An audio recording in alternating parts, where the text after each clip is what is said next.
Tervetuloa taas tänne Kiuruveden lähemmään tilalle. Tänne meillä on ohjelmassani laitumien kasvisuojelu. Meillä on apilata tuolla kierrossa. Sen takia käytetään gratiilia.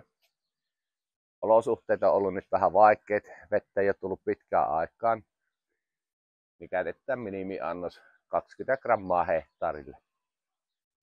Maksimihan on 30 apilan kanssa. Vettä käytetään semmoinen 200 litraa hehtaarille. Ja meillä on ollut tapana, että kaikki laitumet ruiskutetaan keväisin.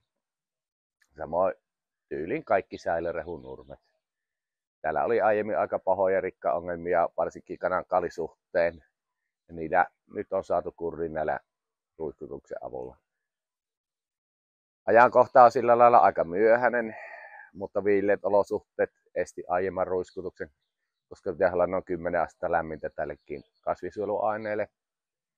Että muuten oikeastaan muille kasveille on ihan ok, mutta kanan kaali jos on, niin sitten ollaan jo vähän myöhässä.